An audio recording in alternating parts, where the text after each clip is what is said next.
generations to come.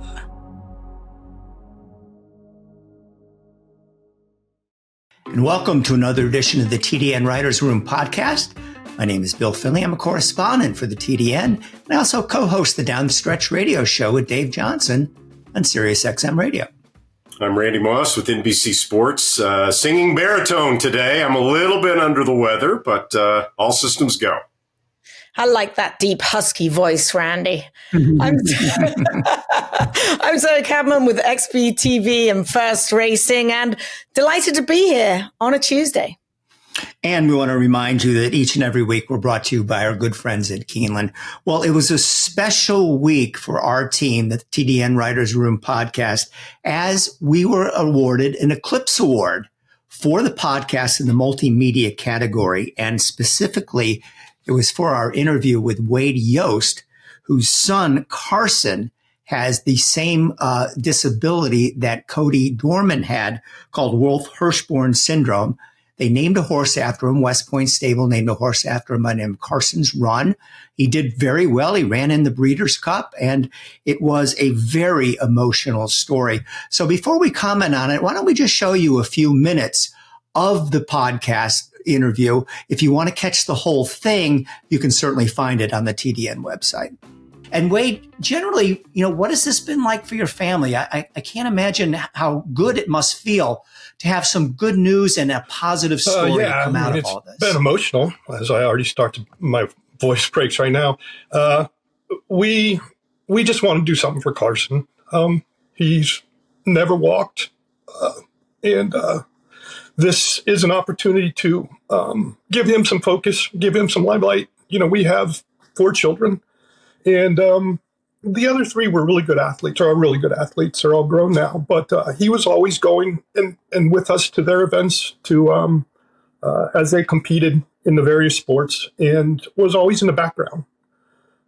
Yet he's always been one of our focuses, and so Terry and I have been talking for over a decade about this, the possibility of doing something in his honor, and the timing was just right with what was going on this year with a variety of things. Carson just turned 31. He wasn't supposed to be with us and supposed to have passed early in life, but mainly because I'll give all the love to his mother, who has constantly taken care of him as I completed my military career, as I've gone into business, and we've just been very fortunate that he is who he is, living in his own little world. As you can see right now, he's happy, relatively healthy, and exceeded all our expectations. But it was one of those things where, like, okay, let's give him some limelight. And it was more of just living vicariously through something, an animal that can, actually run. He's been confined to a wheelchair since day one. And it's just a phenomenal thing that Terry and West Point Thoroughbreds has done for us. And the fact that Carson's Run has had the successes he has had to date is just an added smile on our face. It just makes us happy that we can live vicariously through it this way. And Carson gets to experience something, at least visually, that he can't do physically. The one thing we love about horse racing is the stories and the people that it encompasses. So I'm really looking forward to it. Hopefully I'll get to meet you at Breeders' Cup along with the Dorman family. But I want to take you back. You're a guy who firmly wears his heart on his sleeve. How was that very first win for you? Watching a horse named for your son, you just wanted to honor him with a name to be a 4-legged athlete. How was that feeling for you watching him cross the finish line? Not once, but twice, but 3 times. Like, that's got to be pretty amazing. Yeah, now you're going to see my heart on my sleeve again. Just seeing his name in print and seeing the horse trot out and the manner in which they did, I don't know what I was expecting. As my wife and Carson were sitting here waiting for it to start, and they got in the gate, And I'll say I was kind of numb at first because you're like, okay, this has already exceeded all our expectations. And then the manner of which Carson's had run the race, and then to see it repeated, for the other two, especially this last one where, Carson's always in the back of the pack. Carson's always the one who's just there with everybody else. And to see him slingshot around the corner and come back and be in the winner's circle, be in second place, be just competing, continues to be overwhelming for me personally. On the scale of importance, Wade, this is pretty far down the pecking order, but I'm just curious. I know your friendship with Terry Finley. Have you been an avid follower of horse racing, or are you now just really getting an introduction into this particular world? I'm just now getting an introduction. I will say that I've followed Terry since the beginning of West Point Thoroughbreds when he first got involved and he left the military. Mainly in the beginning because he made a point to make sure that we were okay. He would ask every time I saw him, how's Carson? And a lot of our friends were very apprehensive in the beginning because he wasn't supposed to be with us. So every time, especially in the military, you see everybody maybe once a year, Army, Navy game, football game, or some event, some reunion. But you don't see him that much because you're all over the world. And so when I'd see him, there was just apprehension. Do I ask about Carson? Wonder if he's still alive. Never with Terry. Terry was always, that was the first thing he asked. He'd pull me aside, and we have this emotional aspect. And that's priceless. Well, once again, a very touching interview with Wade Yost. And I have so much to say about this. But first of all, I want to thank the people who worked on it, because you see every week, Zoe, Randy, and myself, we're the face of the podcast. And I think we all do deserve a pat on the back. I think we do a terrific job. But this never could have happened without the people that work so diligently behind the scenes, including our co-producers, Katie Petruniak and Anthony LaRocca, our editors, Leah LaRocca and Nathan Wilkinson. So this is a genuine team effort. And of course, it would have been possible if not for Wade Yost, who is just, he's a tough old soldier who fought in the Gulf War. But when it comes down to talking about his son, you can see how emotional he gets, and he's a cream puff. And we thank him so much for sharing his story with us and our viewers. Yeah, we're grateful for the Eclipse Award and for the recognition, and we'll accept it enthusiastically.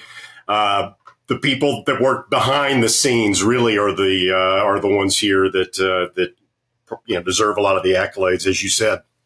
But when you look back on it, after we finished that podcast, I don't think any of the three of us walked away saying, "Wow, what an amazing podcast. We asked such insightful questions. What a great job we did," right? This was all about the subject matter. We didn't get the Eclipse Award for anything the three of us did on that podcast.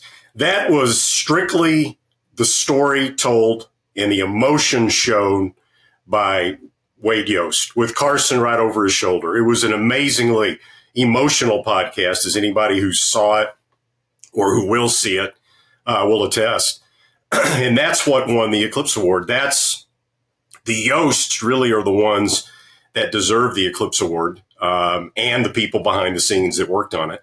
And that's why we all had a conversation when we found out we won the Eclipse Award. And what we're going to do, the right thing to do, is when we get the Eclipse Award trophy, is to send it to the Yost family so they can put it on their trophy shelf, because it's their story that really made it possible. Absolutely. And I'd actually like to be there when they receive that trophy, because this story is bigger than all of us, like all of us put together. It just shows you the love of horses and just all of the stories that encompass this great land of horse racing that we all find ourselves in. I mean, I always say that the fences aren't to keep people out, it's to keep us in. And that's exactly what happened. It's all because of the horses. And we wouldn't be sitting here. We wouldn't have talked to Wade and Carson Yost without first talking about the horses. And it truly does belong to the Yost family, this Eclipse Award, and also Carson's Run and all the horses out there that make everything possible. I'm truly delighted to be a small part of it. And we just have to admit that this is bigger than all of us.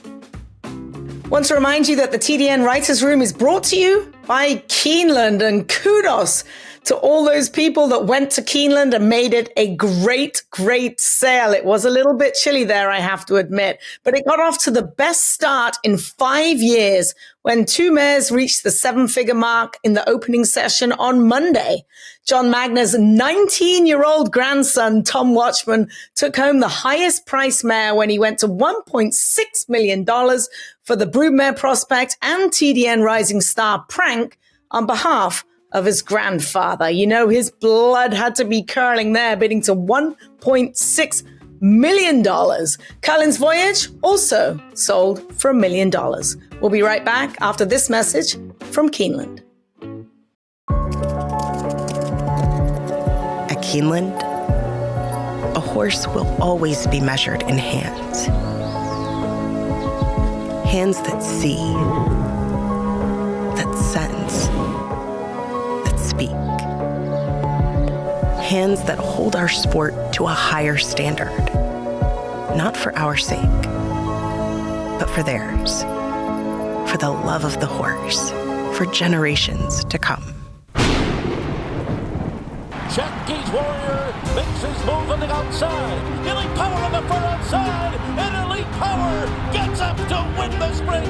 Elite Power is moving clear and going to take the rear dirt sprint by a widening margin. 5-5 all evading at 875 down or down 900 and 900 pounds. Elite Power to the front. But Elite Power does it again in the Breeders' Cup sprint. The TDN Writers Room is brought to you by Elite Power.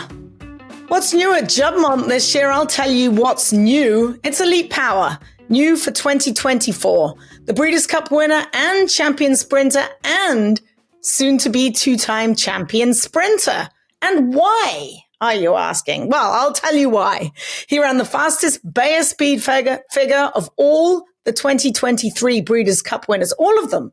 He was the fastest of all of them with 111. He also posted the fastest rag number, which was a 0. That's hard to do. And he's a 2-time winning Breeders' Cup Sprint champion and a winner of 9 of his last 10 races. He is a Horse of the Year candidate. His name is Elite Power. Randy, who's the fastest horse of the week? Well, the fastest horse of the week happens to be California bred. But first of all, let's talk about the Stallions, the fast sires at WinStar Farm, which helps bring you the TDN Riders Room every week. And this particular segment, one of the sires at WinStar Farm that's really hot right now, Constitution. We knew his 2-year-olds were good last year, and they're carrying that over to their 3-year-old season as well, such as Catching Freedom, the winner of the Smarty Jones Stakes at Oakland on New Year's Day for trainer Brad Cox. He was a $575,000 Keeneland purchase. He now has 10 points on the road to the Kentucky Derby, and it was quite a stylish win if you haven't seen it. But also, Born Noble at Gulfstream Park, a TDN Rising Star, who won his debut for trainer Todd Pletcher by 5.5 lengths, 93 Beyer speed figure. The Sprite racing green as grass through the lane. He is also a son of Constitution, who of course stands again at WinStar Farm. Now, the fastest horse of the week. Saturday, Santa Anita, allowance race, 6.5 furlongs. Big City Lights wins impressively with a Beyer speed figure, the week high of 99, owned by William Peoples, trained by Richard Mandela. And Mandela admitted that the key to getting Big City Lights into the winner's circle was to find a race where the chosen Vron wasn't entered.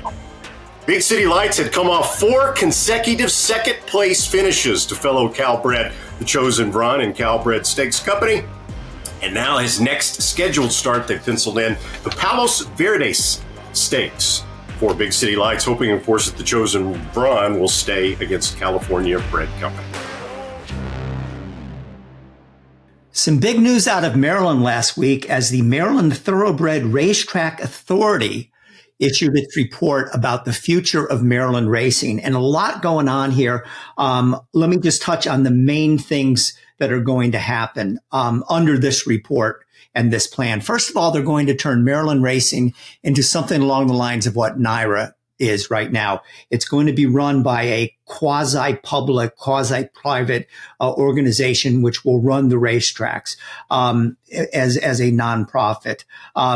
Laurel Park is going to be closed down. They're going to rebuild Pimlico and put all the money that they have into Pimlico to bring it up to speed as a modern state-of-the-art racetrack. Somewhere along the lines, they're going to have to build a training center. Maybe it would even be at Laurel because they do not have enough space, obviously, at Pimlico for all the horses. This figures to start in 2025, and then the Preakness will be run at Laurel till 2027. So how about this, Randy? The way things going now, the 2025 Triple Crown will be the Kentucky Derby at Churchill Downs, the Preakness at Laurel, and the Belmont at Saratoga. How about that? There's $400 million available, which was made available several years ago for a restructuring of the Maryland racetracks at the time that they were looking to build Laurel as the main track going forward. But that did not go over well with the politicians in the state that believe that Pimlico must thrive and prosper because of the Preakness. Also, the Stronach Group will retain the ownership of the Preakness and the Black-Eyed Susan. A ton going on there. But I think by and large, it's kind of a win-win for everybody. The Stronach Group was, making hints that Maryland was not a good go for them. They were losing money. Pimlico was in terrible condition. It needed to be updated. And we needed to fix many problems going forward in Maryland racing. I think the horsemen should be happy with this deal because it guarantees a safe future for them.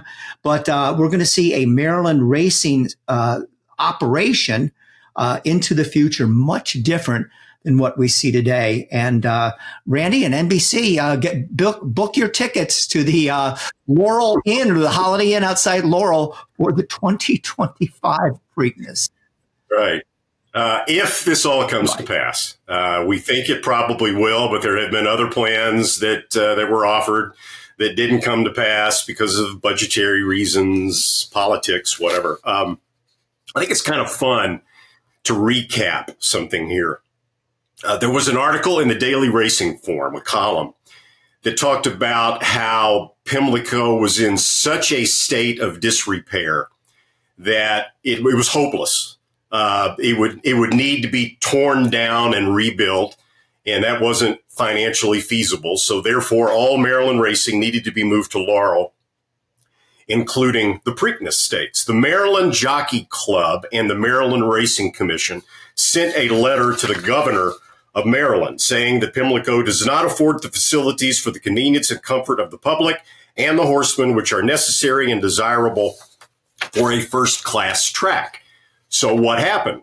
The Maryland General Assembly, specifically the powerful Baltimore legislation, and I'm reading from a wire service story here, was uneasy over the prospect of the city of Baltimore losing the Preakness and the national advertisement and the sense of identity that the Preakness gives Baltimore, and also reluctant to lose the hotel and restaurant business if the Preakness was moved to Laurel. 1949. Oh, my goodness.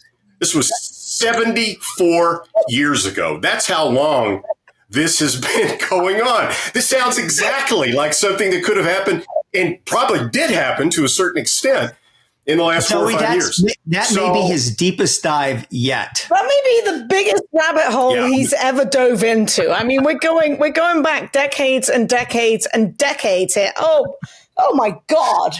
1979? Yeah. Are you kidding me? 1949. Newspapers.com. Yeah, 49. 1949, Zoe. 74 years ago. So hopefully 2024 can seal the deal a little better than what was going on back in 1949, and we can all make this work out and come to a happy end. Holy shit. 1949. Oh my God. I just can't believe that. All right. What are the Triple Crown purists going to think about this one? I mean, we're going to have asterisks all over the place for the next couple of years for the Triple Crown. I mean, it is what it is. Going to Laurel won't be a big move as far as the race is concerned. The Laurel racetrack is 1 mile and 600 feet. That's almost 1 mile and 8. The stretch is 1,419 feet compared to Pimlico's, which is 1,152 feet. So you're going to get a little bit of a longer stretch, which isn't going to hurt anyone. It's better than having a shorter stretch. The only question that I really have going forward, and this was noted in T.D. Thornton's article, is the turf course. They're not planning, at least for now, on widening the turf course at Pimlico. And we all know that turf racing is at the fore of horse racing right now. The races are easier to fill. You get more starters per race. If you look at Laurel, 9.2 starters per race last year in 2023. So if they're not widening that turf course right now, it stands at 95 feet.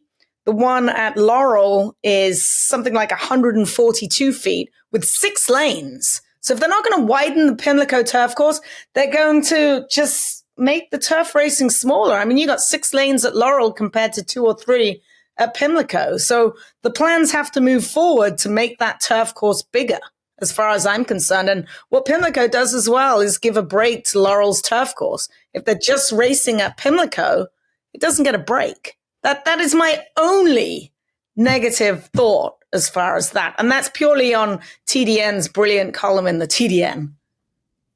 Zoe, I understand what you're saying there, and it is going to be a problem. I don't know if they probably don't have enough room to put in a Tapeta course there. I couldn't imagine. But the way things were going, it was not sustainable. Something major had to happen here. I mean, Pimlico was literally crumbling to the ground.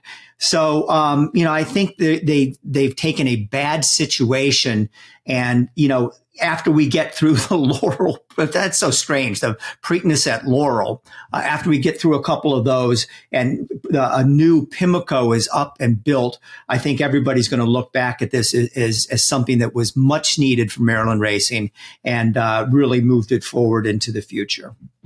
Couldn't agree more. Could not. After having to go to Pimlico for a few years in a row, it definitely does need a revamp. I'm looking forward to it. It also would have worked in 1949, by the way. All right, Mr. Deep Dive Rabbit Hole, Randy Moss. TDN Writers Room also brought to you by the PHBA, the Pennsylvania Horse Breeders Association. Drum roll, please. Oh, wait, that's the name of Pennsylvania's newest horse on the Kentucky Derby Trail, who won the Jerome Stakes on Saturday at Aqueduct for trainer Brad Cox, earning 10 points on the road to the Kentucky Derby. Drum roll, please. Bred in PA by Barlar LLC, was previously third in the Remsen, and he is Pennsylvania bred through and through. His sire Hard Spun was a PA bred, as was his dam Imply.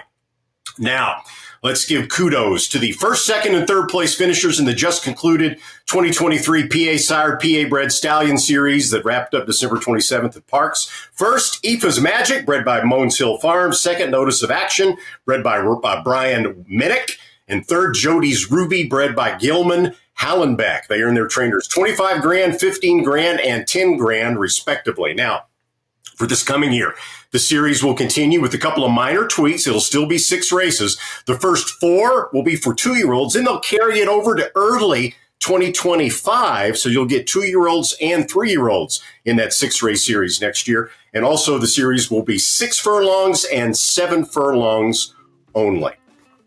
You can nominate your eligible foals for $200 to the 2024-2025 series. That's due by Jan 31st. If you don't do it by then the fee will go up to $500. PA Bred, I think we've built a brand at this point. The state of Pennsylvania has the best breeders program in the entire United States. Angel of Empire wins the Arkansas Derby and wins it clear. Caravel in the Breeders' Cup Turf Sprint. Pennsylvania and the PHBA have the best state-bred program in the country, bar none. The best Breeders' Awards and Stallion Awards in the country. Every sire hopes to have a son to follow in his footsteps. An impressive debut. For Munnings, that son is Jack Christopher. Jack Christopher to win the Champagne. Unbeaten Grade 1 winner at 2. Dual Grade 1 winner at 3. And he is pouring it on here. It is Jack Christopher winning the Grade 1 H. Allen Jerkins Memorial. Jack Christopher. It's time now for the Coolmore Stallion of the Week. And who is it this week? It's Jack Christopher, the best son of leading sire Munnings. Jack Christopher was 5 for 5 around one turn with 3 Grade 1 wins. Chad Brown, his trainer, said of him, "I've never had a horse with this much pure brilliance." I remember seeing Jack Christopher before his first race and watching him in the paddock, and I'll never forget that race in 2021 at Saratoga. He was bet heavily, a little unusual for a Chad Brown starter on the dirt, but boy, did he impress, winning by 8 3/4 lengths. I knew then he was going to be a major player, and he proved he was just that with wins in the Champagne, Pat Daymile, Woody Stevens, and Allen Jerkins Memorial. Everything about him suggests he should be a terrific sire. Zoe, I know you were obviously impressed with him also. Yeah, and his very first start. And talk about keep it in the family. He now joins his sire at Coolmore Munnings. So not only did they have Munnings, they have Jack Christopher as well. And, you know, we spoke about Elite Power earlier in the show. The only horse to beat Elite Power this year is Gunite. Do you know who Jack Christopher beat when he broke his maiden? Gunite. Do you know who he beat when he ran in the Champagne? Gunite. I mean, looks like a no-brainer to me, doesn't it? So here's a shocker. Our Green Group Guest of the Week brought to you by the Green Group, our longtime TDN Writers Room sponsor, a tax accounting and advisory firm specializing in the thoroughbred industry and designed to save you money on your taxes. And we welcome in now the Green Group Guest of the Week, and it's Michael Blowen from Old Friends. He's been the man in charge there for many a year, and a surprising announcement came out last week. Michael is retiring and stepping down after so many years of good work, working with some of those old pros that he has come into Old Friends. Michael, why are you retiring? What's up? Well, you know, Bill, you get a certain age and you can see the finish line. You know, it's like you turn it for home, you go, oh, there's the finish line. So you better figure out, you know, what's going to be happening, what you can do to make it a little better. And so I started looking for somebody a couple of years ago to take over, and I could never find the right person. And then I ran into John Nicholson, and I would probably still be doing this if I hadn't run into John, because John was the perfect person.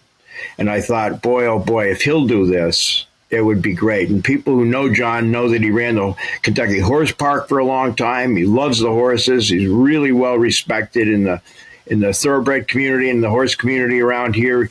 You know, he brought the World Equestrian Games to the horse park. I mean, and he's a great guy, and he loves the horses. And I thought, boy, if he'll do it, then it's time for me to step aside, because it's going to take this place to a whole new level. It's going to be really great. Well, Michael, it's amazing what you've done for the horses and for the industry.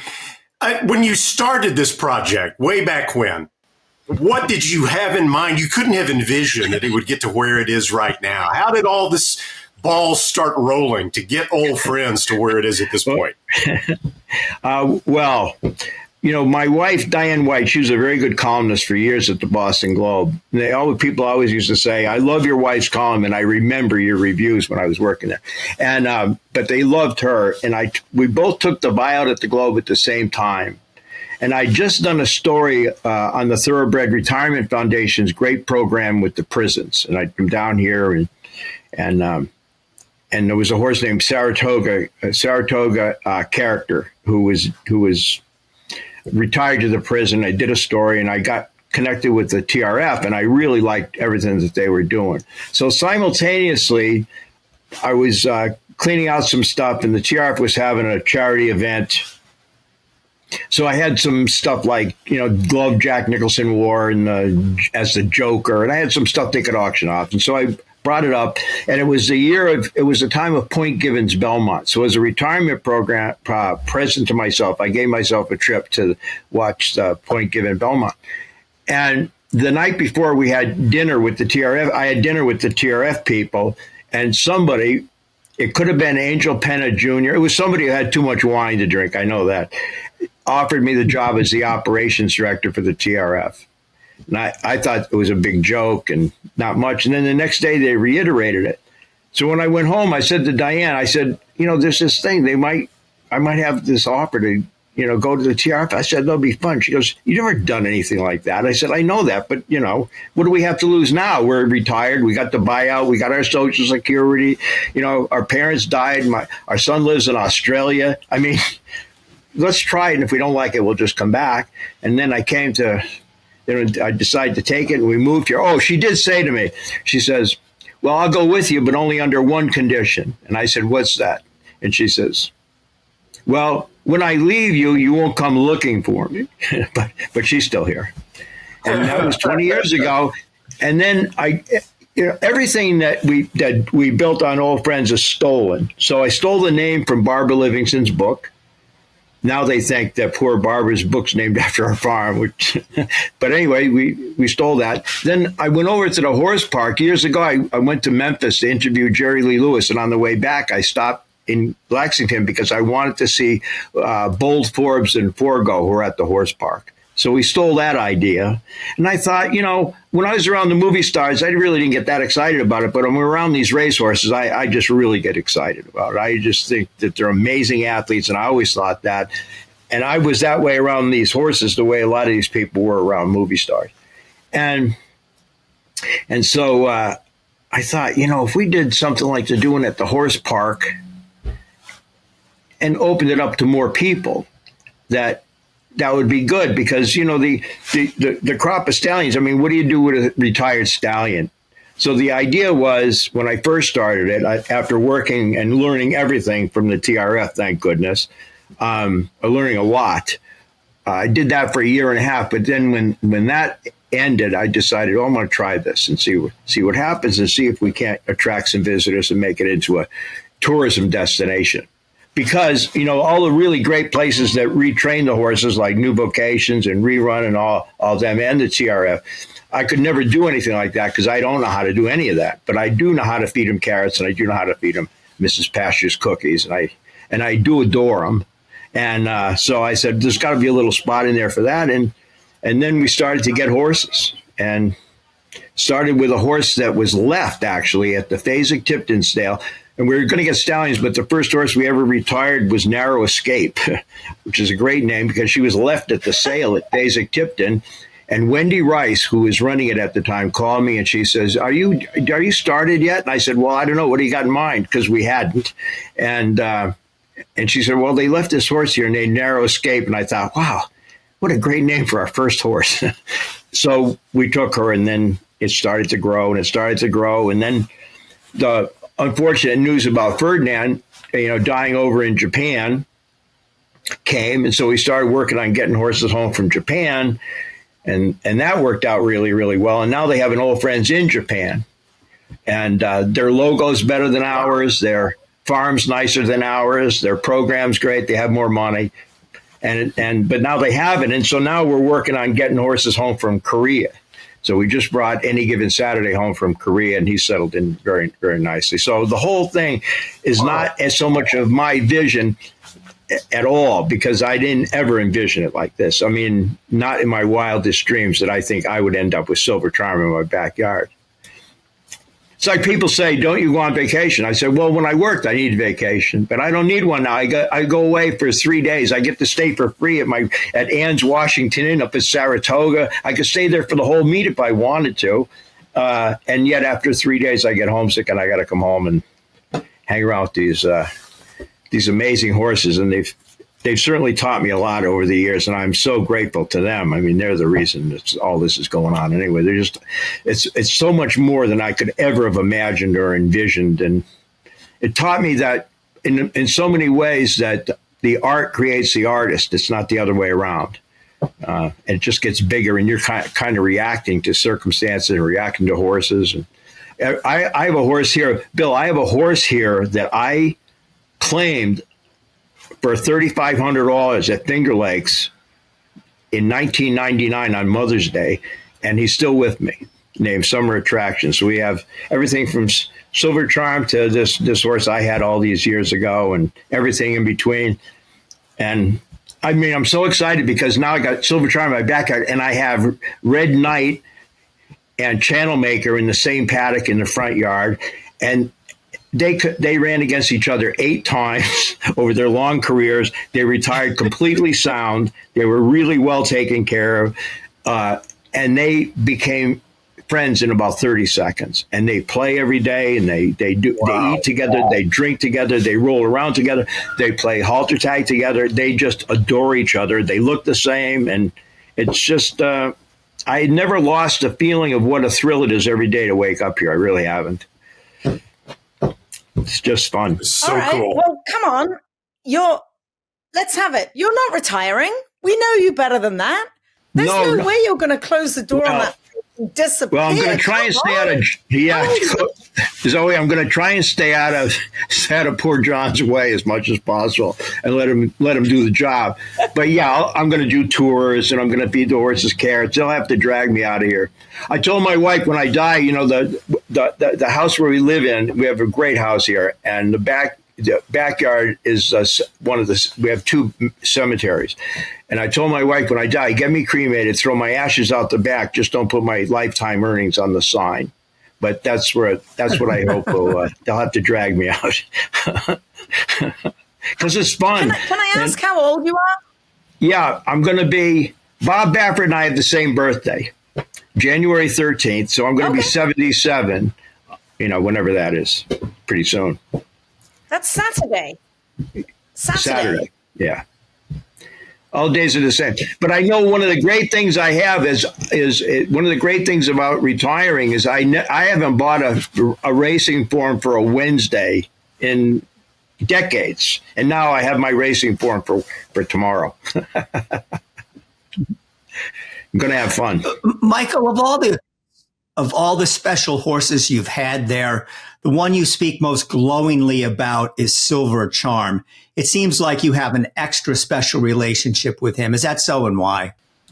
Well, obviously, I spent my life sucking up to celebrities. So, you know, he's a celebrity.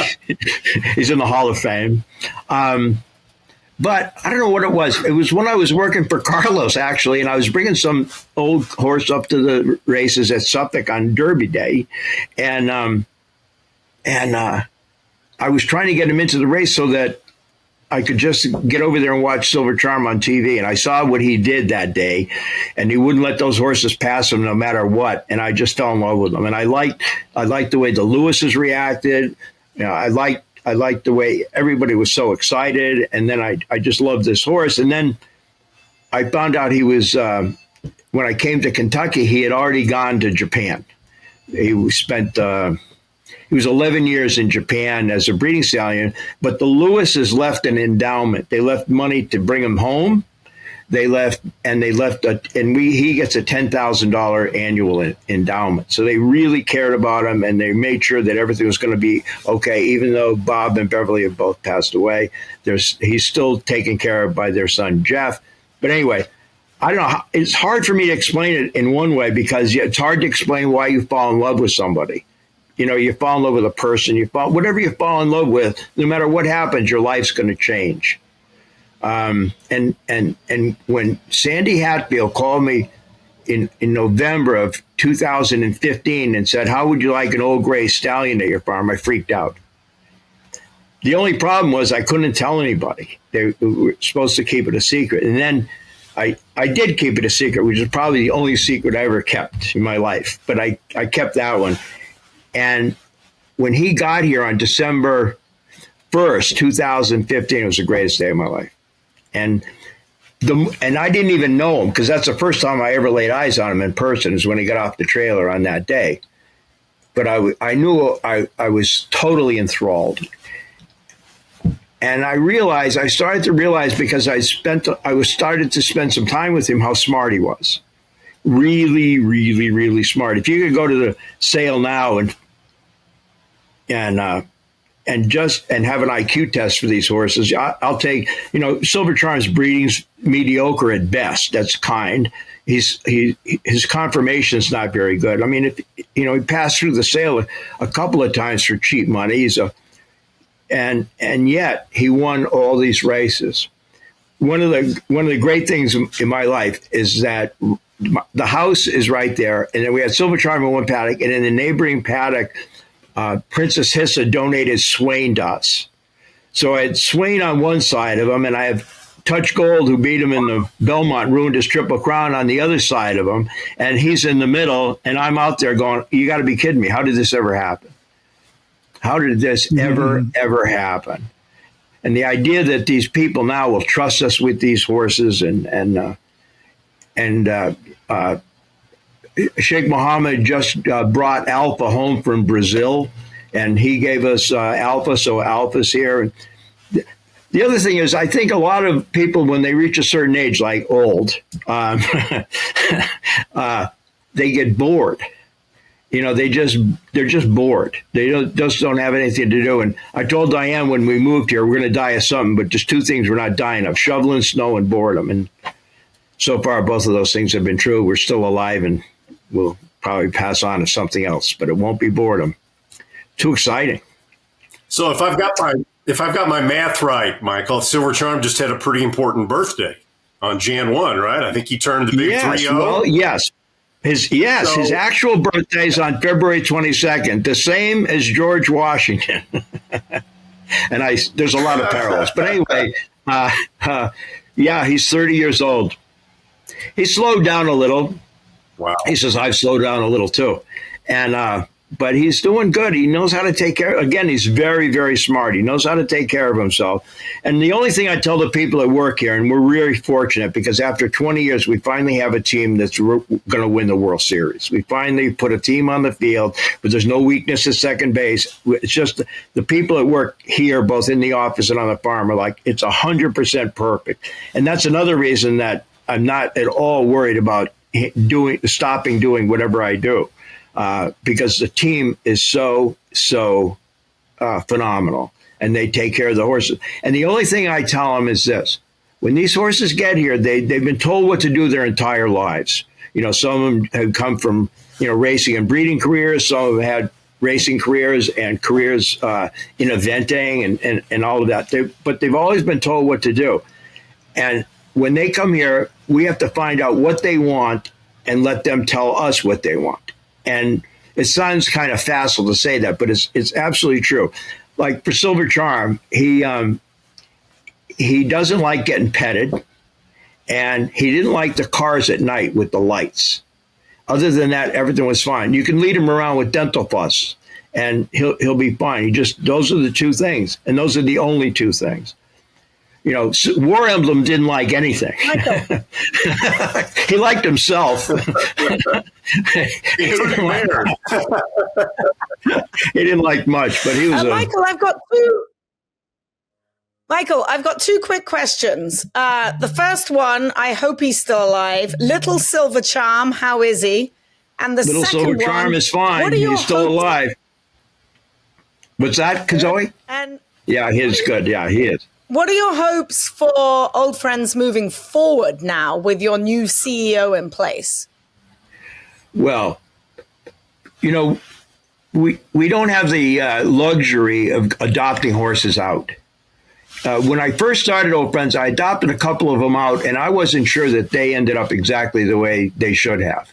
And I'm still not sure. I don't really know. It's very vague and all that kind of stuff. But I said, from now on, we're not adopting anybody out. I'm not taking any chances. Now, I will say that one of the greatest things that's ever happened to aftercare is the Thoroughbred Aftercare Alliance, and their qualification system for being accredited is unbelievable. We've got audited. We've been audited by the IRS, and we've been, we had to go through the accreditation for the TAA, and the TAA is 10 times harder than the IRS. So I think that idea of having horses that can go from, I think that's a great safety net. But I just fall in love with all these horses, and we take all the horses unconditionally. So people are under no financial obligations to take them. If we take the horse, their only responsibility is getting the horse to the farm. And after that, we take care of everything. And we've been very lucky. I mean, we're just down the road from Rood and Riddle. I mean, Game on Dude, I think the idea that we're so close to Rood and Riddle saved Game on Dude's life when he had to get colic surgery, because he's in the trailer and off there, and it's 14 minutes, half an hour from the time you notice that there's something wrong till the time he's in the clinic's a half an hour. We've just been very fortunate that way. And I really pride this farm on that they get health care as if they're going to the Derby. Well, Michael, we want to thank you so much. This has been a delightful discussion, and we really appreciate, and I speak for the whole racing industry, all the great work you've done with these old pros. And it's even when Michael's not there, you got to go visit old friends, because it's a very, very special place, and you too can see some of these heroes of yesteryear. Michael Blowen, thanks for being the Green Group Guest of the Week. Thank you, Bill. Thanks, Randy. Thanks, Zoe. Thank everybody. Just come visit these horses. I think you'll have a good time. And if you don't, I'll give you your money back. As the Green Group Guest of the Week, Mr. Michael Blowen will receive a free 1-hour tax consultation from the Green Group and Lynn Green. For more information on how they can save you taxes as well, you can visit www.greenco.com. Are you paying too much in taxes? The Green Group can help. There's a reason the most successful owners, breeders, and horsemen select the Green Group as their tax advisors. They save you money and share successful strategies. Over the past 40 years, the Green Group founder, Len Green, has owned and bred some of the best racehorses in the history of the sport, like Eclipse Award-winning champions Jaywalk and Wonderwheel. His DJ stable competes at the highest level and has received the game's most prestigious honors. Len Green's in-depth, hands-on industry knowledge, combined with cutting-edge tax-saving strategies, has produced positive results for his clientele and has made the Green Group the top-rated accounting and tax firm in the thoroughbred business. For a confidential and complimentary consultation, contact us at 732-634-5100 or visit our website at www.greenco.com. The Green Group, proven strategies to save you taxes. So the Santa Anita meet is well underway. What's going on at Santa Anita, Zoe? First things first, what do you have for us? We had a couple of great stakes this past weekend, of course. We'll skip on Muth and the San Vincent for a moment, but we're going to touch on Dick Mandela and Copion, who I caught up with just a couple of days ago. Here's First Things First.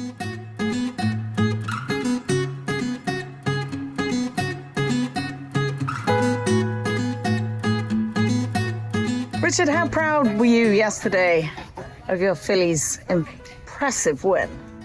Very proud, especially being in Omaha Beach. Kind of makes it special. But she's been a beautiful filly from the first day we saw her, and always trained well. So we had high hopes, and she fulfilled them. Has she ever surprised you in anything she's done? When I worked her with Tamara, she didn't want to work with her and give it much. That's the only time she did anything wrong. Can you give us an update on Tamara and how she's doing? Tamara's just about completely healed. She had a little crack in her splint bone in a hind leg, and that's just about perfectly healed, and probably be back starting to train in a couple weeks. And as far as Copion is concerned, people are talking about on the road to the Kentucky Oaks. She picks up 10 points. Would you just assume to go the regular route with her? I'm not sure what regular is, but she'll probably run. We'll find a 2-turn race next time. All right, and talk a little bit about Omaha Beach and how proud you are to train some of his progeny, his first graded stakes winner yesterday. Yeah, very proud. Frustrated I didn't get enough on him. There's still time, Richard. There's still time. There you go. You've mentioned before he's one of your favorites. Can you just expound on that?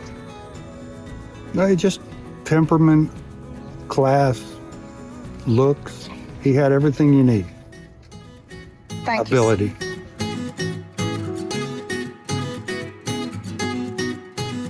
If Many thanks to Dick Mandela, and just really cool to see he was rushing off to meet the Tin Man's owner. All right, do want to remind you that racing does continue at Santa Anita.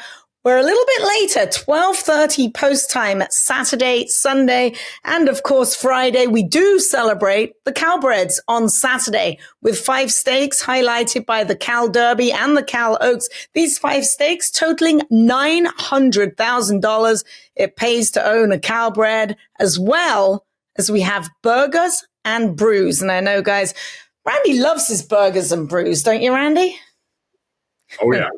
Oh, yeah. Put a little green chilies on the burgers. Maybe have a margarita ready on the side to go with your brew. Oh, yeah. Margarita on the side of a beer. Wow, I'm impressed. So how about Copian winning the Santa Ynez? So, I mean, obviously she looked extremely impressive, but there is a big but here, 4-horse field. What do you think? Well, she can't help who she started against. And I made a big case for Phaser last year, and that came back to bite me in the bum a little bit later on in the year, but that's okay. She's a good filly. I know that Jessie Piper was getting on her earlier in the year, and she actually came to me in the spring, was like, there's this filly over there. I don't know who she's by, but she's the real deal. And she's been on enough to know, and that is Copion. She's bred to be a good one. You know, she's a half sister to Amy's Gizmo and Amy's Flatter. She's out of a Sovereign Award winning Broodmare of the Year. So that doesn't hurt. She's out of a Victory Gallop mare. Did you know apparently he's still breeding mares at age 29? What? There's hope for Bill. There's hope for Bill, yeah. Sorry. Now, Zoe. I couldn't help myself. But yeah, 29, he's in Turkey, apparently. We have to look that up because I find that hard to believe. All right.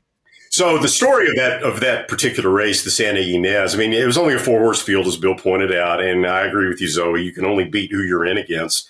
Of the 4 horses, 2 of them were clearly hustled into the race, so it would go to begin with. They were completely no-hope horses. So there was only really one other horse in the race that on paper could have given Copion any kind of competition at all, and that was a filly called Tambo, who went to her face coming out of the starting gate, stumbled badly at the start, completely costing her any chance. She was back last early. So at that point, it became just a public workout, really, for Copion. How about?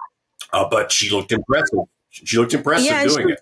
And what's further interesting, Zoe, is that in the Dick Mandela stable route, you've got Tamara also, who's sitting on the sidelines getting ready to come back. So Mandela might have a double-barreled attack as we look forward now to the Kentucky Oaks.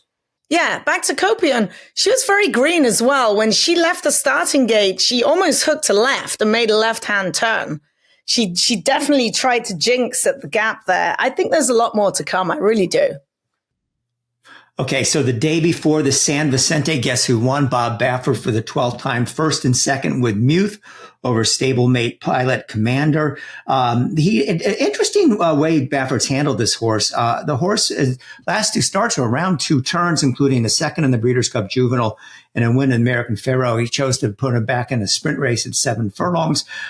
Yeah, he's good. He belongs in the A class, I believe, of the Baffert horses. I'm sure there's at least 10 or 11 that are going to take a crack at the Kentucky Derby. Did what he had to do, got a 91 buyer. So I give him a grade of an A-. I'm going to give you a little bit of a different take. All right. I'm going to give it a C-. Wow.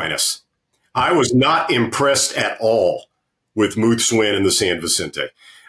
He went the last quarter mile in 25.54 seconds, which for a Kentucky Derby type contender going 7 furlongs in a race like the San Vicente is not fast at all. And it was really kind of an optical illusion. He was pulling away from his stablemate Pilot Commander, okay? But Pilot Commander, who had been up on the pace with Slider, went his last 16th of a mile in right at 6.9 seconds, almost a 7-second final 16th for Pilot Commander, which is why Muth was pulling away. The 91 buyer speed figure was projected up. It actually would have been lower based on the final time of 123.01.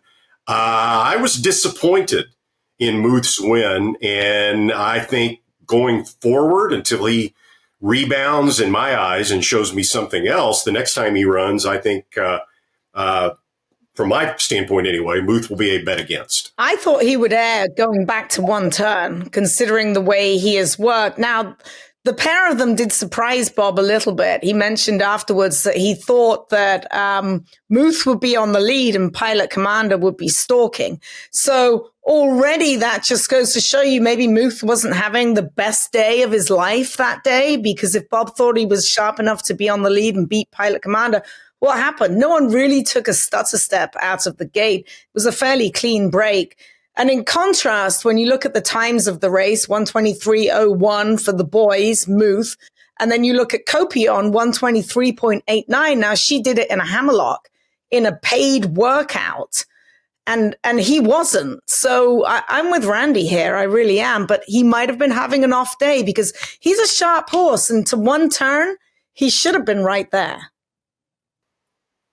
And you can also kind of tell how slow they finished the race by watching Slider. Yeah. Slider was up on the pace with Pilot Commander stalking, right?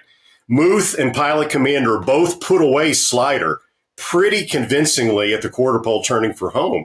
And yet, when they hit the wire, Slider had almost fought back again to pass Pilot Commander. They finished heads apart at the wire for second and third. And that kind of tells you right there that they weren't going that fast up front. Yeah, but can any of them beat Crimson Light down the road? And boy, if you haven't seen this race on the one of the replay channels, this was about the craziest thing I have ever seen. Crimson Light was a first-time starter, trained by Todd Pletcher, owned by Mandy Pope's Whisper Hill Farm. And here is what the trackman had to say of him coming out of the gate. Crimson Light veered in at the start, brushing the gate, and then struck the temporary railing, while bucking a bit under correction. Conceded a minimum of 20 lengths to the leader before settling into stride. This was like something you'd see in one of those old movies, of a fake horse race, and the horse gets so far behind, and he's being ridden by Mickey Rooney, and he's going to have to pass all the horses. The first call of the race, he was 23 lengths behind, and he did at the start. He bucked and stopped and came to a complete standstill. The rest of the field took off. Somehow, some way, he won this race. TDN gave him a rising star performance out of it. It'll be fascinating to see what this horse does next time out. In fact, he can get out of the gate. Also, I want to give Kendrick Carmouche, the jockey, some credit.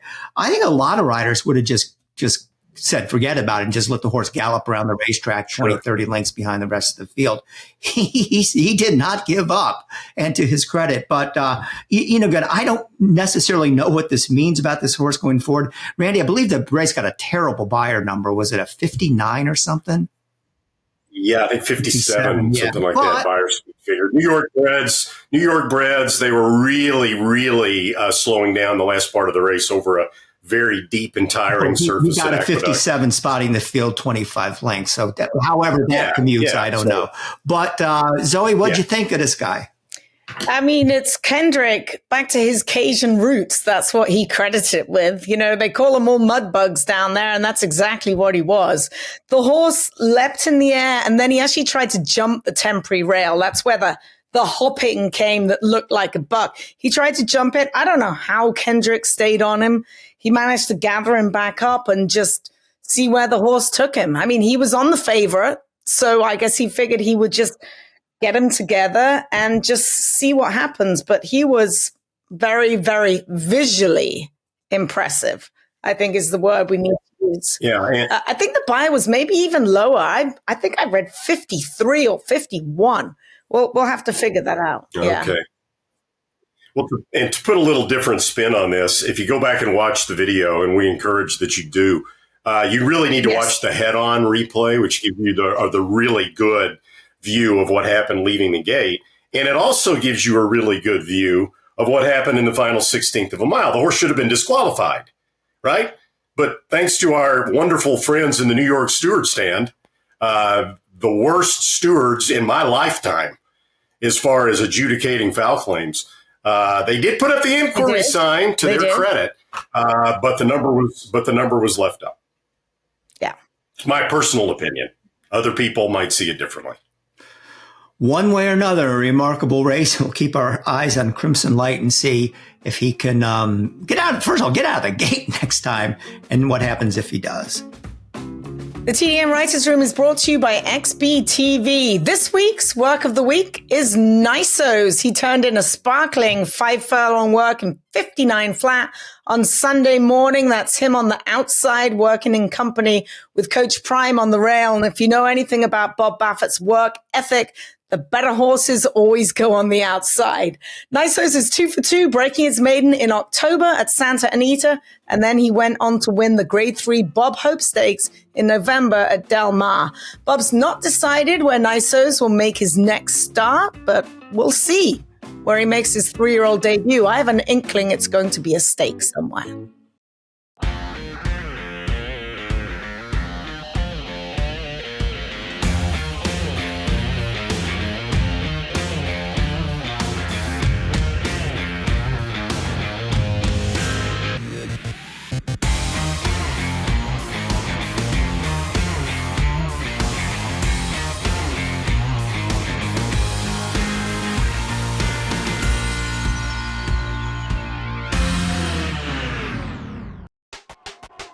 All the thrills. Fraction of the bills. Experience the power of the partnership. Change your life, make new friends, and compete at the highest level of thoroughbred racing. West Point Thoroughbreds, the gold standard in racing partnerships. Visit westpointtb.com. The TDN Writers Room also brought to you by West Point Thoroughbreds. West Point picked up its first win of the year with Cavu at Gulfstream Park, Sunday's first race.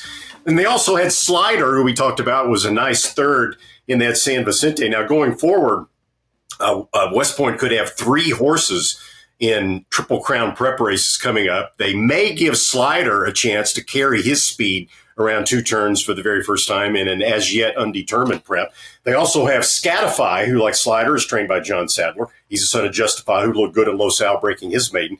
Feb 3, Robert B. Lewis is the target for Scatify. And Stretch Ride, trained by Dale Romans, who's being pointed for the March 2nd Fountain of Youth at Gulfstream. If you are interested in joining a West Point partnership and vaulting into the world of instant camaraderie, you may find out more at westpointtb.com.